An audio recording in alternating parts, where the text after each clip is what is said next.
నమస్తే, welcome to సత్యాగ్రహి. రాజకీయం అంటేనే మ్యాజిక్. నిన్నటి హీరో ఇవాళ విలన్ కావచ్చు, ఇవాళ విలన్ రేపు సూపర్ హీరో అయిపోవచ్చు. కానీ మన తెలంగాణలో జరుగుతున్న సీన్ చూస్తుంటే తానొకటి తలిస్తే దైవం ఒకటి తలిచినట్టు కాంగ్రెస్ సర్కార్ పరిస్థితి తయారైంది. ఎన్నికలప్పుడు 1,00,00,000 అని ఒకటే ఊదరగొట్టారు. ఇప్పుడు తీరా చూస్తే ఆ 1,00,00,000 లెక్క ఎటుపోయిందో అర్థం కాక మంత్రులు తలలు పట్టుకుంటున్నారు. మేడిగడ్డ మీద పడ్డ గండి కంటే కాంగ్రెస్ వ్యూహంలో పడ్డ గండి పెద్దగా కనిపిస్తోంది.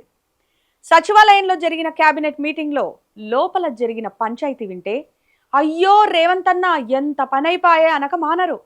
అసలేం జరిగిందో చూద్దాం. గురువారం సాయంత్రం సచివాలయంలో కేబినెట్ మీటింగ్ ఎందుకు పెట్టారు? అజెండాలో ఏముంది? ఎమ్మెల్సీ సీట్లు, గచ్చిబౌలి భూముల దానం, ఇలా 22 అంశాలు పెట్టారు. కానీ సీన్ లోపలికి వెళ్ళాక అసలు కథ మొదలైంది. దాదాపు 3 గంటల పాటు చర్చ జరిగితే అందులో 2 గంటల 59 నిమిషాలు కేవలం కాళేశ్వరం మీదనే సాగిందట. బయటికేమో అన్నీ సజావుగా సాగుతున్నాయని కలరింగ్ ఇస్తున్నా లోపల మాత్రం మంత్రుల మధ్య వాదోపవాదాలు మామూలుగా లేవు. ముఖ్యంగా దక్షిణ తెలంగాణ మంత్రులు అయ్యా రేవంత్ గారు, మనం వేసిన ప్లాన్ రివర్స్ కొడుతోంది అని ఆవేదన పడ్డారట. అంటే యుద్ధం మొదలవ్వకముందే సైనికులు చేతులెత్తేసినట్టు ఉందన్నమాట పరిస్థితి. ఇక్కడ హైలైట్ పాయింట్ ఏంటంటే 1,00,00,000 కోట్ల అవినీతి. ఎన్నికల ప్రచారంలో ఏ కాంగ్రెస్ నేతను అడిగినా 1,00,00,000 కోట్లు అనే మాట తడబడకుండా వచ్చేది.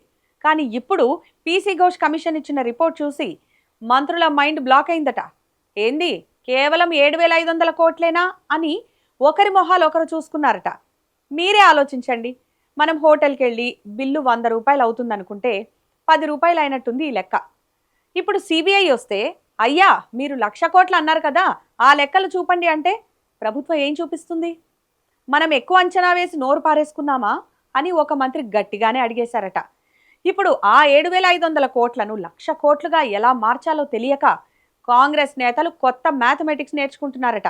కేబినెట్ మీటింగ్లో మంత్రులను పీడిస్తున్న అతి పెద్ద దయ్యం ఏంటంటే కేసీఆర్ మళ్లీ హీరో అవుతారేమో అని.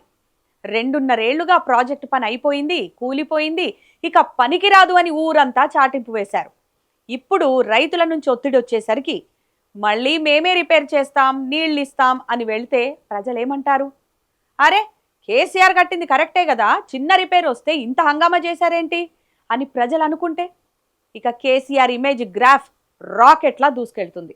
అందుకే ఉత్తర తెలంగాణ మంత్రులు గజగజ వణికిపోతున్నారంట. మనం ప్రాజెక్టును బాగు చేస్తే క్రెడిట్ కేసీఆర్కి వెళుతుంది, చేయకపోతే రైతులు మనల్ని ఉతికారేస్తారు, దీన్నే ముందు నుయ్యి వెనక గొయ్యి అంటారు. హైకోర్టు తీర్పు వచ్చాక సర్కార్కి దిక్కు తోచడం లేదు.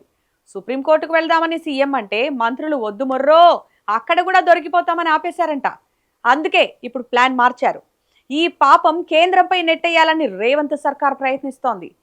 ఢిల్లీ వెళ్ళి సిబిఐ విచారణ అడుగుదాం, వాళ్ళు రాకపోతే కేంద్రమే సహకరించడం లేదు అని చెప్పుకుందాం అనే తెలివైన ప్లాన్ వేశారంట.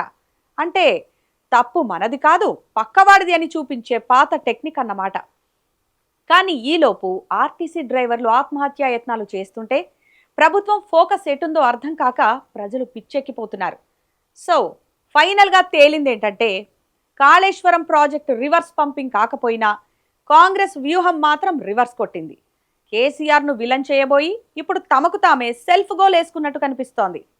కాళేశ్వరం నీళ్లు వస్తాయో రావో గానీ పొలిటికల్ సెగలు మాత్రం తెలంగాణలో మామూలుగా లేవు.